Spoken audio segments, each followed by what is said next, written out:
conditions at the Manus Island Detention Centre pose a significant risk of physical, mental and emotional harm to the adults and children detained on the island.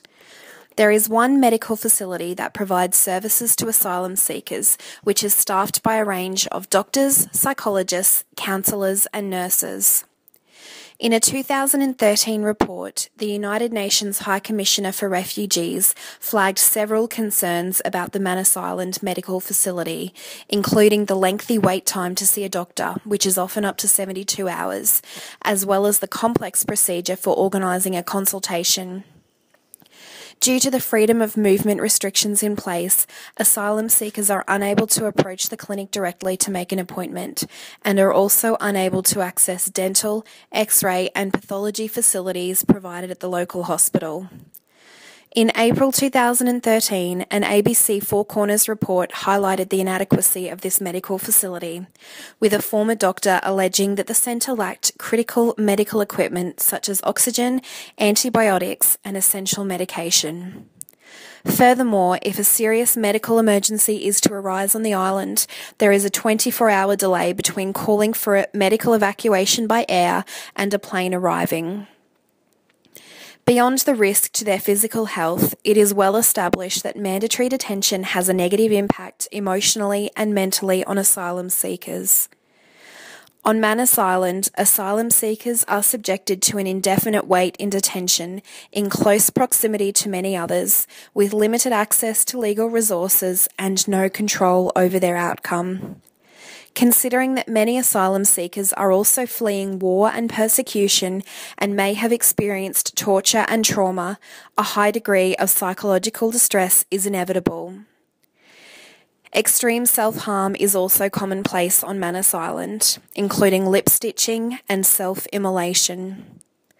Rates of mental illness are much higher in detention centres in comparison with community-based settings, and considering that 94% of asylum seekers eventually settle permanently in Australia, this has long-term social and economic consequences for the Australian health system as well as society.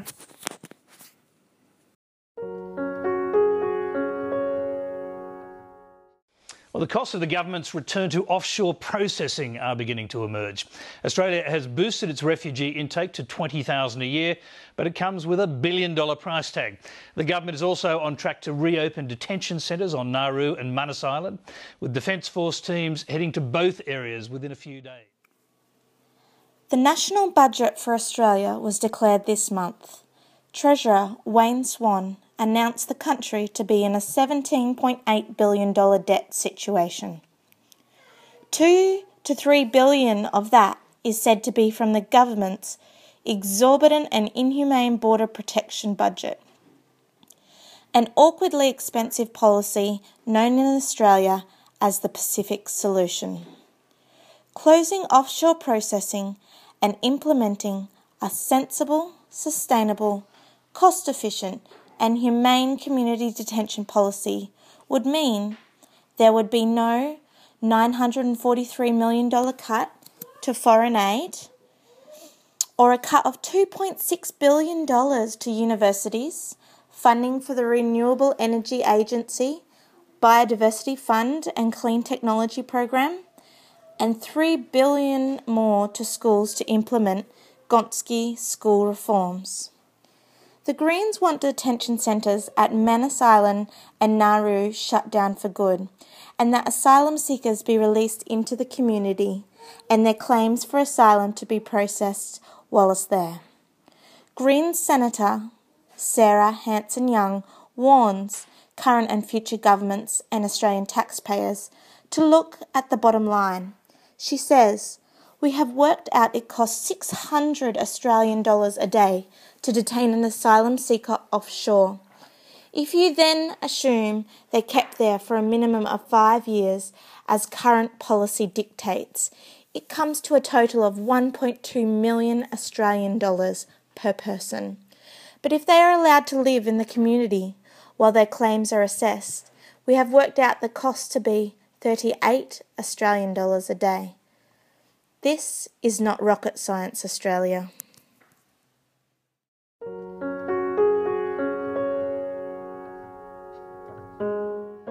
Disaster has struck asylum seekers trying to reach Christmas Island. I stand for stopping the boats before they leave foreign shores. We must stop the boats. We're spending millions of dollars on housing these criminals. Public debate on asylum seekers oscillates between two extreme views. On one hand, presenting asylum seekers as illegal queue jumpers, and on the other, the view that Australia's policies on this issue constitute human rights abuse. On the whole, the Australian public appear to be against asylum seekers. But why? Perhaps it is the asylum seekers' otherness or outsider status, or perhaps their racial and religious characteristics. Or maybe it is the perception that asylum seekers have acted illegally or deceitfully. Some academics theorise that public attitudes and opinions towards asylum seekers are largely influenced by the way that traditional Australian values and norms appear to be threatened by asylum seekers, and the way that these threats are reinforced in both the media and political rhetoric. Over many years of mandatory detention, politicians, public figures and the media have painted asylum seekers as economic opportunists, terrorists, disease vectors and criminals. The interchangeable manner in which the Australian media refers to asylum seekers as illegal, boat people and detainees, often in the space of one article, creates an alienation of asylum seekers and a general discourse of undesirability. The media and politicians use popularised labels to refer to asylum seekers, which are overwhelmingly negative and have a sensationalised focus on the method of arrival. Media reports often combine these labels with extreme images: unauthorised boats overcrowded with predominantly Muslim males, extreme protests within detention centres, and lip-stitching and hunger strikes. Passengers and crew from a boat suspected to have entered Australian waters illegally have been transferred to Christmas Island. The unnamed vessel, thought to be carrying at least 130 people, was travelling in the waters east of Christmas Island when it got into distress. HMAS Rakia, operating under the coordination of the Australian Maritime Safety Authority's Rescue Coordination Centre, was sent to that scene. They'll now undergo security, health and identity checks. Another boat carrying 41 suspected asylum seekers and 4 crew members has been intercepted by the Australian Navy northwest of Ashmore Island. They're being transferred to detention facilities on Christmas Island to undergo security, identity and health checks. The federal opposition claims the latest arrival will cost taxpayers more than $3 million. However, there has been a shift in the way asylum seekers are reported on in the media of late. Articles referring to the UNHCR report into Manus Island overwhelmingly looked negatively at Australia's treatment of refugees at this centre. Malley, of The Australian, referred to the deplorable conditions that children were subject to on several occasions. Gordon, of the Sydney Morning Herald, described the report as grim, scathing and alarming. Four Corners released damning footage of inside detention centres, including Manus Island, clearly outlining the centre's squalid conditions.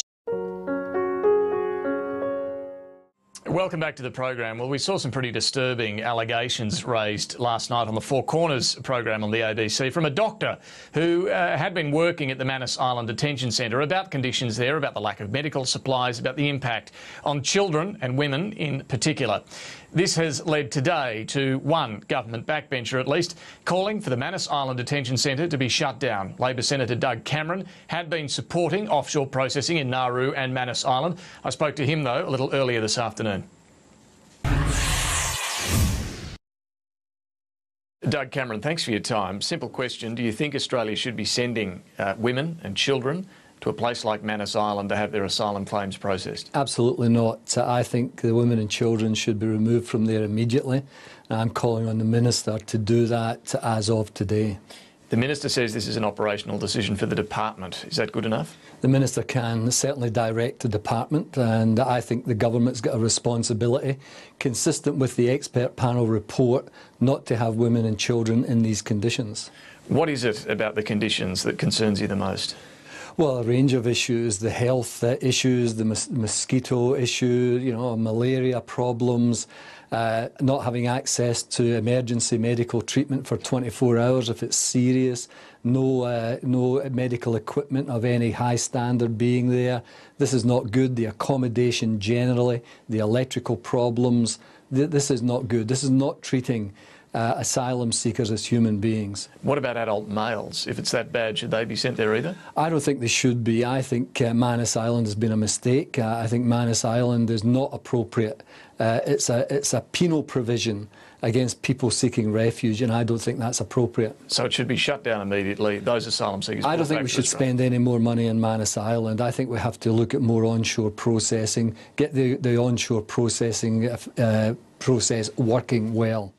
So you've heard all about the economic, human and social costs of the Manus Island Detention Centre.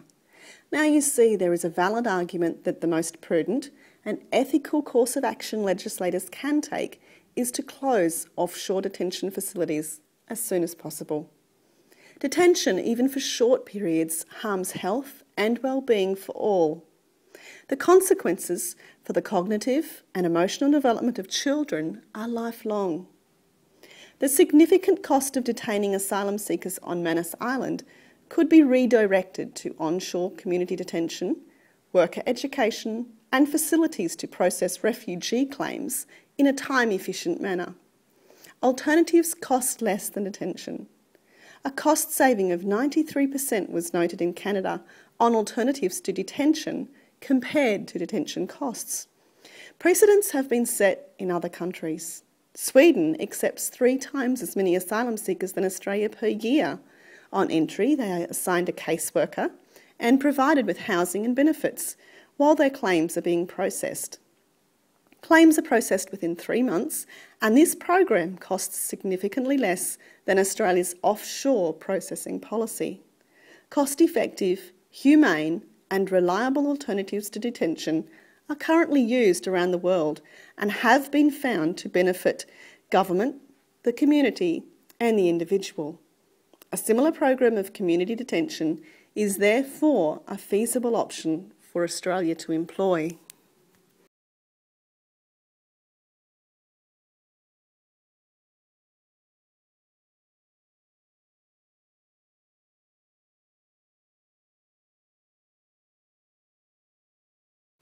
Offshore mandatory detention in places like Manus Island has failed to deter asylum seekers from coming to Australia as irregular maritime arrivals. Detention does not deter asylum seekers. Detention fails to impact on the choice of destination country and does not reduce numbers of irregular arrivals. Studies have shown asylum seekers either are not aware of detention policy or its impact in the country of destination, may see it as an inevitable part of the journey and do not convey the deterrence message to those back in their country of origin. Refugees are fleeing death, war and torture and then risking their lives by taking a journey by boat in hope of a brighter future in Australia. To be met by conditions that do not meet the standards set by the United Nations Human Rights Convention of Refugees is unacceptable and incongruous with Australia's promotion of itself as an upstanding global citizen. Alternatives improve client health and well-being, integration outcomes and respect human rights obligations. Appropriate management in the community has been found to be more likely to uphold human rights and support well-being, improving the ability to contribute fully to society. Australian policymakers should shut down offshore processing centres and implement a community detention and processing system. Social work values like protecting the human rights and dignity of all people should drive us to action. This is not a debate based on good economic decisions, but based on political point scoring as the federal election nears. We've chosen to start a social media campaign using this video, Facebook and Twitter, to engage in grassroots discussion debunking the myths that have been promoted by politicians and the media about asylum seekers. Policy reform will not occur until politicians grasp a shift in social attitudes towards a more inclusive and just Australia. People, help the people, and if you're homesick, give me your hand and I'll hold it.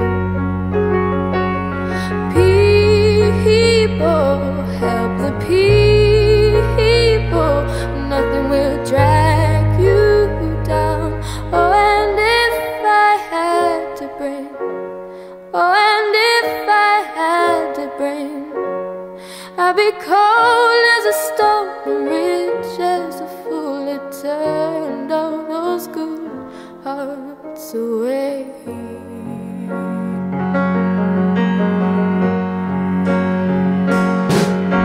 God knows what is hiding in this world of little consequence. Behind the tears, inside the lies, 1,000 slowly dying sunsets. God knows what is hiding in those weak and drunken hearts.